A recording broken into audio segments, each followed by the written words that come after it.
So tell me, what exactly are you planning to do to Orvas Dren if you aren't going to kill him? Are you going to poison him in some way or the other? Use your abilities to bring him under your power so he will do as you wish him to at every moment. I wouldn't say poison exactly. It won't kill him or harm him, physically anyway. Mentally is another story. Oh, if you think you can play hard to get games with him, I wouldn't recommend it. That man is smarter than you think, and has ways of... Oh no, he's going to believe I like him. There's no doubting that part.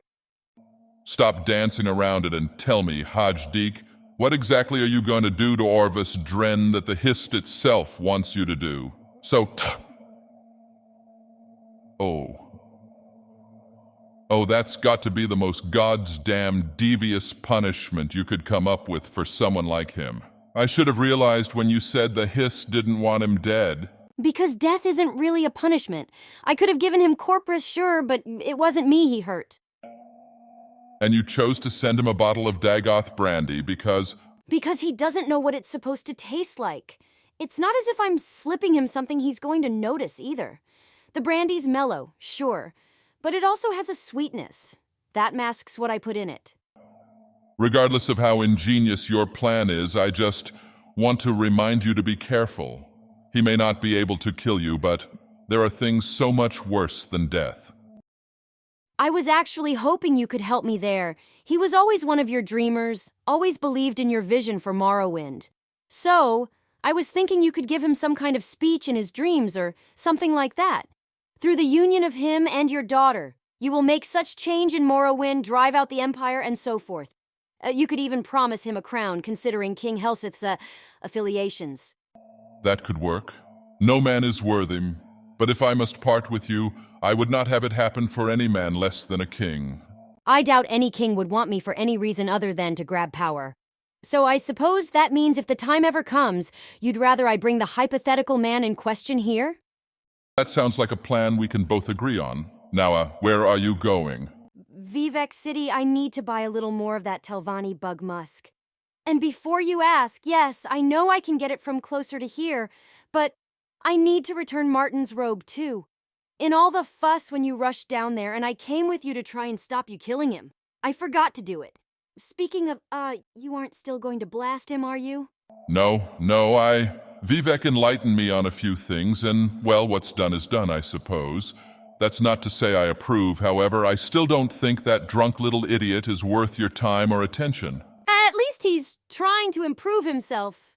I feel sorry for him, honestly, working for Vivec and getting yanked around by all the mystical sage stuff all day. Anyway, I should be back soon. And a bowl of ash yam stew. Oh, Lady Dagoth, what a pleasant surprise. To what do I owe the honor of the visit? I was here for something else and realized that I, hadn't returned your robe. I was a little too concerned about my father trying to hurt you to think about it, so... Well, thank you, my lady. You didn't have to do that, really. I don't want you getting into any trouble with your father over this.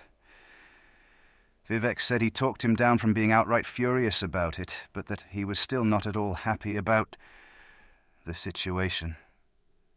I assumed he wouldn't let you come back here if he knew you were going to see me. I told him it was just to return the robe, and he trusted me. That's the thing. If I'm honest with him, he's a lot more forgiving than he might be otherwise. Hold on. Let me unwrap it. I bought some Telvanni bug musk earlier and wrapped the bottles in your robe to keep them from breaking. Telvanni bug musk? Well, I half hope the bottles leaked. There are certainly worse things my robes could smell like. Does the perfume make it easier to deal with people all day? I've heard the scent helps with negotiations. It does sometimes a little too well. Like when I spoke to Duke Dren the other day. He couldn't stop sweet-talking me. He's been after me in some way or another since I attended King Helsith's wedding. Well, given who you are, who your father is, what I mean is, I don't think it's the perfume drawing him in. He's a duke and you're, well, the lady of a great house. It makes sense. I suppose it does, but I'm still getting used to all of this. Anyway, I have to be going. I hope your day goes well. You look like you need a day off. Well, that's certainly strange. Why did that hurt? Oh no.